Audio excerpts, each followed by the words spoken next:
Hola, buenos días. Mi nombre es Juan Carlos Rodríguez. Soy estudiante de Psicología de la Universidad Yacambú.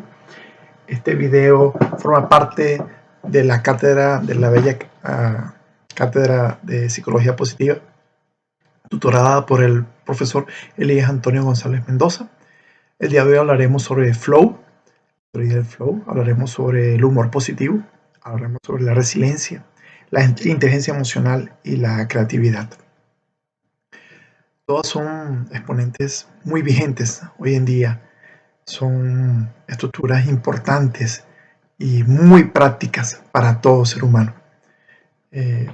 Muy en boga por la situación tan fuerte por la que está pasando el mundo, donde realmente se hace más útil la psicología positiva.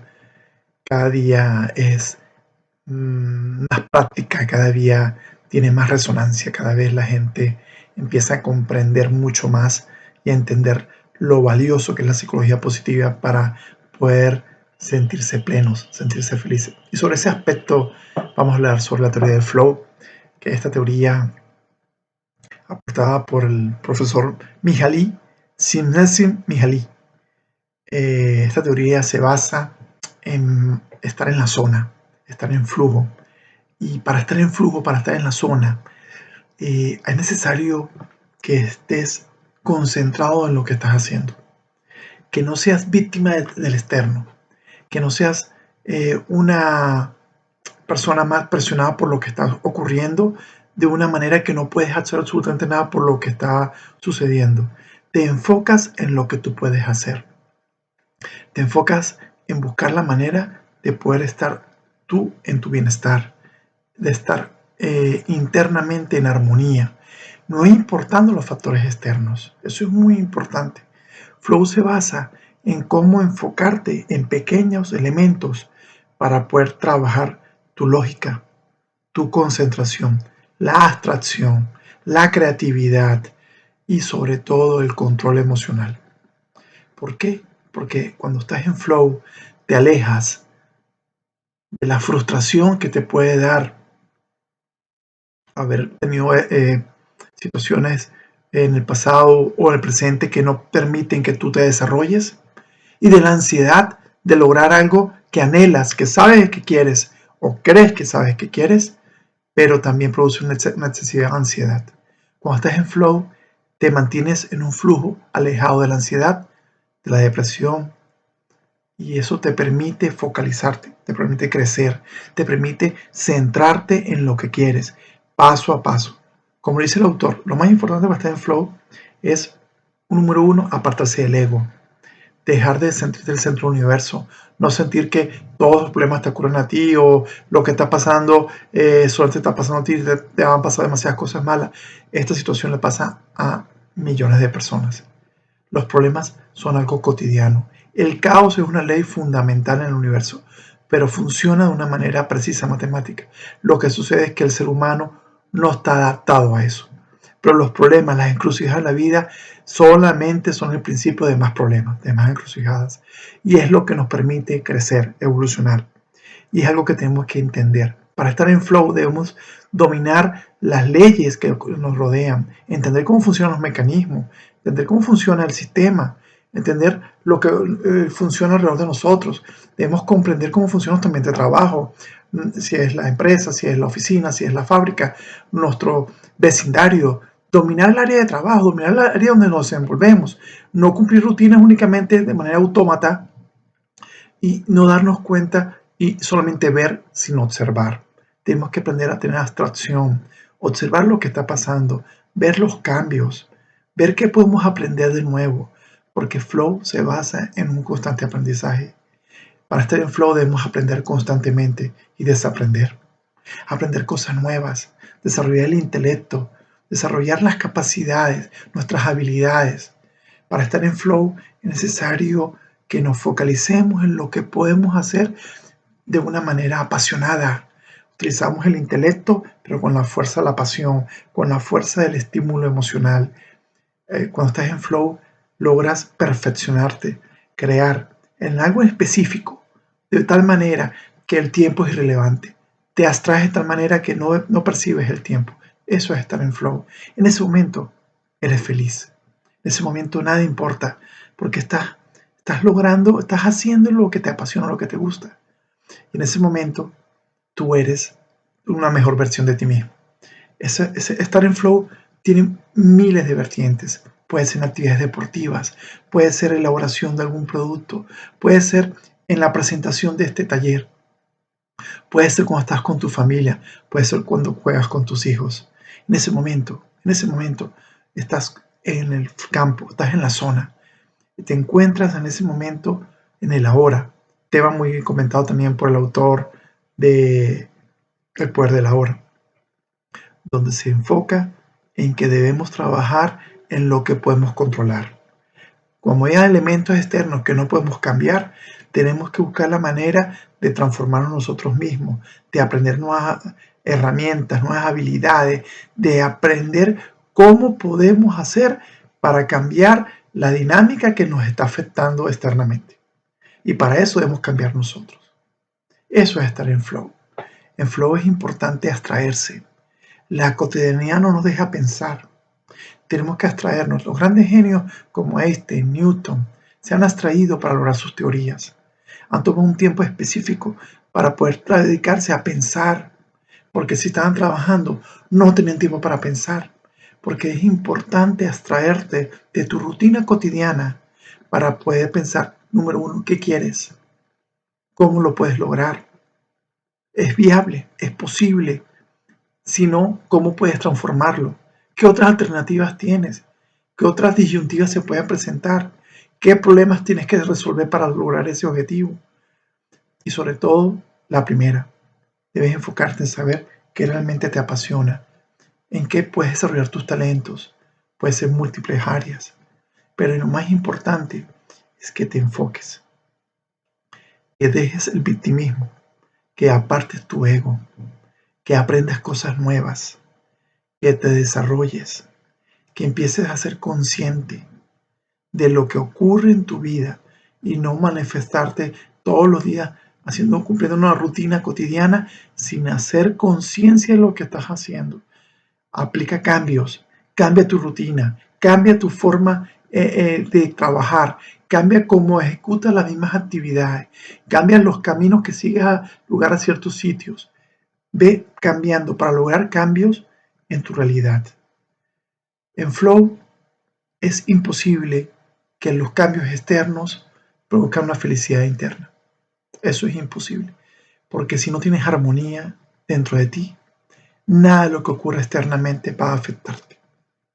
Cuando estás en flow, tú logras estar realizando una actividad, estar en una situación que te permite sentirte pleno, no importando que las condiciones externas sean las más deprimentes, violentas o agresivas. Eso es estar en flow. Otro tema muy relevante es el humor positivo. Un gran portavoz de este nuevo elemento en la psicología es el español Eduardo Jauregui, que ha abordado las ventajas, las bondades y las potencialidades del estrés, del humor positivo sobre el estrés. El humor positivo está demostrado que disminuye el estrés, disminuye el dolor, aumenta la creatividad, mejora las relaciones interpersonales, incrementa la productividad de la empresa, mejora las relaciones familiares, es proclive a la solución de conflictos de índole social. ¿Por qué? El humor fino, el humor educado, el humor que se burla de situaciones, más no de sujetos, el humor que se burla, que se hace cómica, de situaciones que realmente no diferencian a unos a otros y que nos afectan a todos. Es un humor elegante, es un humor intelectual, es un humor que utiliza la forma más sutil para poder disminuir la cadencia, la fuerza, la forma como el externo nos presiona, como las situaciones económicas, las situaciones familiares, las situaciones de pareja, como las situaciones laborales, como el nivel de presión laboral afecta a nivel tanto psíquico como físico al personal. El humor positivo tiene muchas aplicaciones a nivel laboral porque permite un ambiente mucho más alegre, un ambiente con menor estrés, con menor presión, un ambiente donde la gente se siente feliz asistiendo al puesto de trabajo, un ambiente que te permite reírte, un ambiente donde te permite sentirte alegre. Entonces el trabajo no se convierte en una carga pesada que debes cumplir para llegar a fin de mes, sino una actividad que te regocija. Ese es el humor positivo. Las grandes empresas del mundo, que tienen los niveles de rentabilidad más altos del mundo, tienen un ambiente de juegos, un ambiente donde los empleados juegan. Me refiero a Google, por ejemplo, donde los empleados hacen fiestas, partidos de béisbol, partidos de fútbol dentro de la misma oficina. Se convirtieron en las empresas que más dinero facturan en el mundo, porque el personal ama su empresa, el personal se divierte en su empresa, el personal trabaja las horas necesarias para lograr el objetivo con tal de estar en armonía con su empresa. ¿Por qué? Porque hay un ambiente de alegría. El juego forma parte de esa dinámica productiva. Otras empresas que permiten talleres, que permiten actividades recreacionales, que permiten actividades que fomenten la alegría, hasta podría ser una pequeña fiesta para homenajear a algún empleado. Tratan de mejorar el ambiente laboral porque es uno de los sitios donde más horas pasa el ser humano y donde más frustraciones ocurren por el gran esfuerzo intelectual y físico que se debe realizar, por lo cual se debe mitigar esa presión del estrés y mitigar también esa sensación de presión por parte del ente que implica una jefatura con los empleados. El humor permite un trabajo más lineal, permite un respeto, pero al mismo tiempo un humor positivo, permite una mayor compenetración entre los supervisores y los representantes de la empresa, los obreros o operarios. Otro aspecto que debemos tocar en este video de la actividad es la resiliencia, término acuñado por el profesor Michael Ruther en los años, si mal no me equivoco, en los años 70.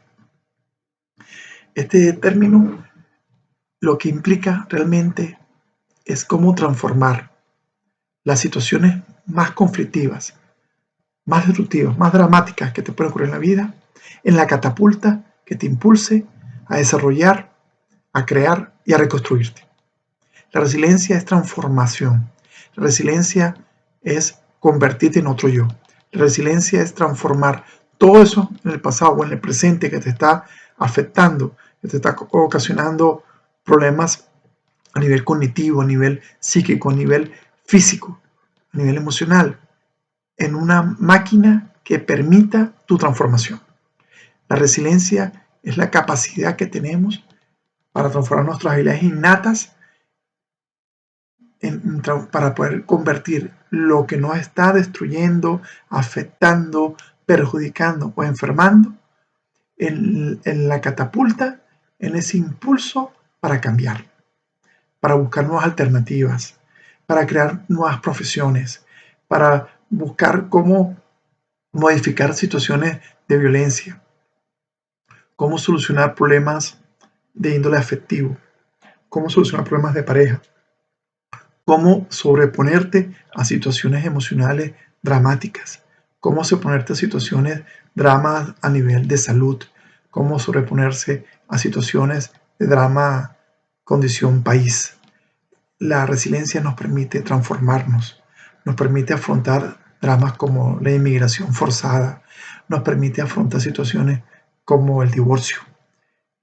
La resiliencia nos permite transformar situaciones con un gran peso emocional en una forma de buscar nuevas alternativas, nuevas formas de hacer las cosas, buscar cómo aprender nuevas técnicas, aprender nuevas maneras de poder hacer tu trabajo, aprender nuevas maneras para manejarte con tu familia, aprender nuevas maneras para relacionarte con tus colegas en el trabajo, aprender nuevas maneras para buscar empleo, modificar tu conducta con una sociedad diferente, tratar de desarrollar y conseguir ingresos para tu familia en una condición de una economía bizarra que no permite la libre formalización de la economía.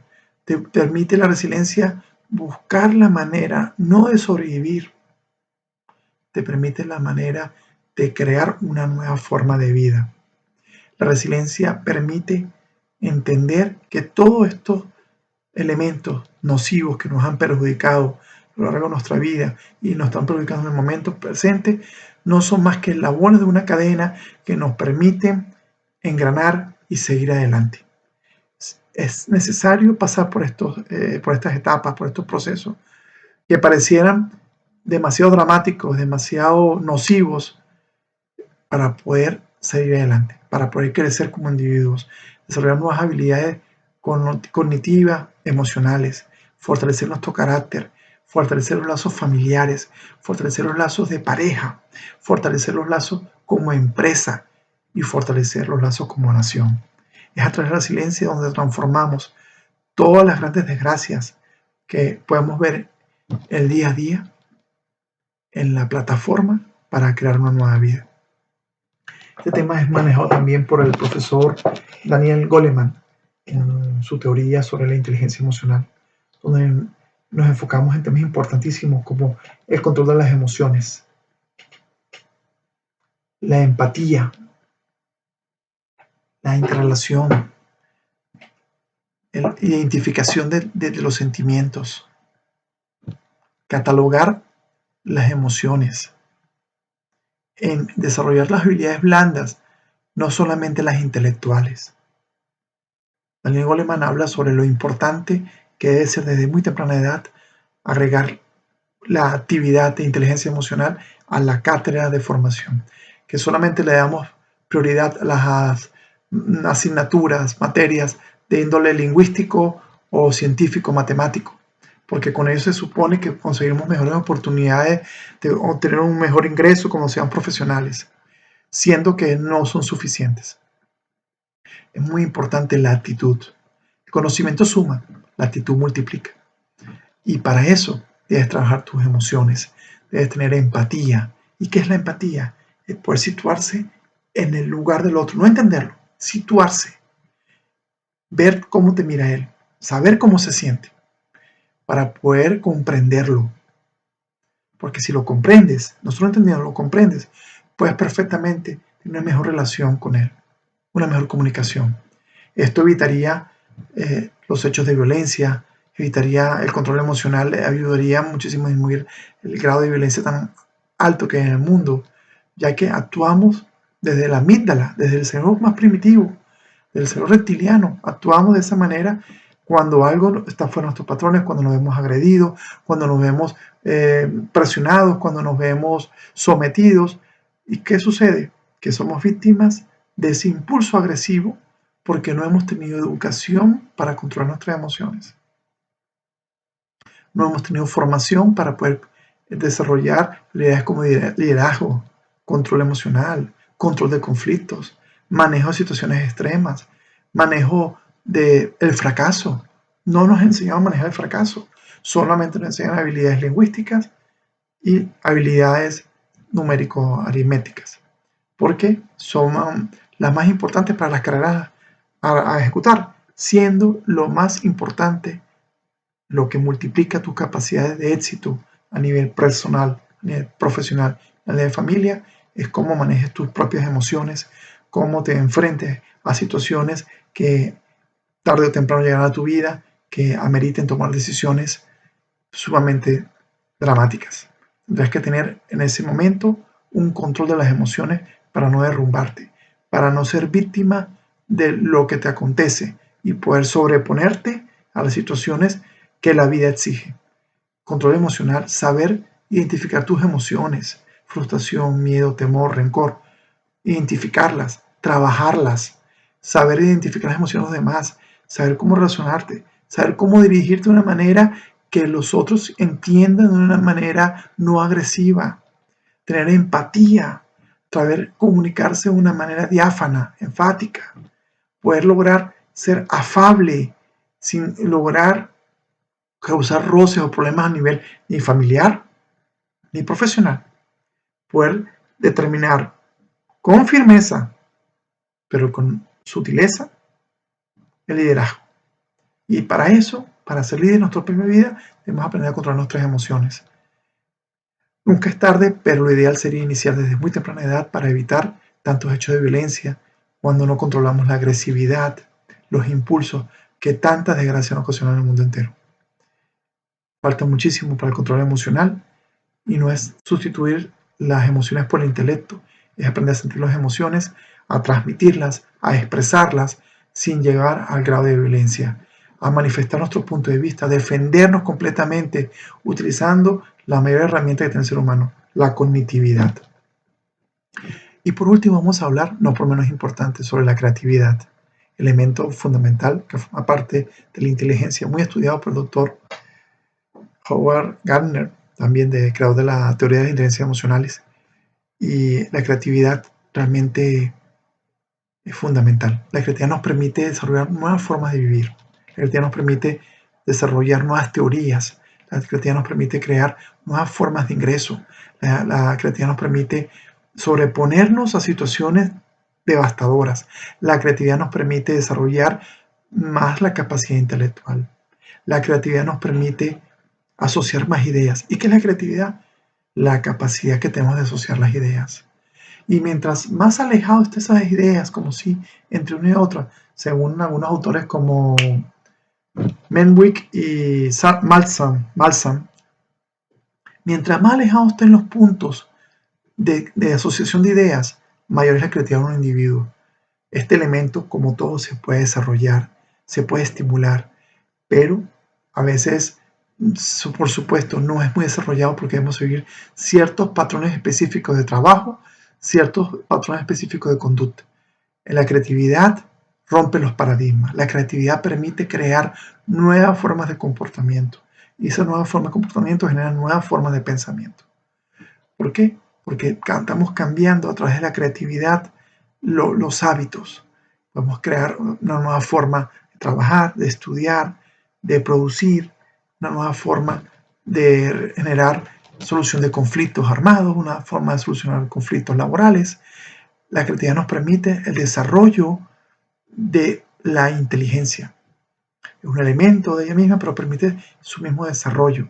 Cuando solo nos enfocamos en el aprendizaje de actividades, procedimientos y teorías ya aceptadas, solo trabajamos la parte intelectual, no desarrollamos la parte de creatividad.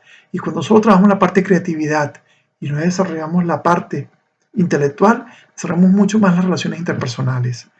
Por eso es que ambas son necesarias, tanto desarrollar la parte intelectual, cognitiva, como la creatividad, la posibilidad de improvisar, crear cosas nuevas, de generar un cambio, de generar una nueva posibilidad. Así significa un fracaso, pero ese fracaso dejará, por supuesto, un aprendizaje.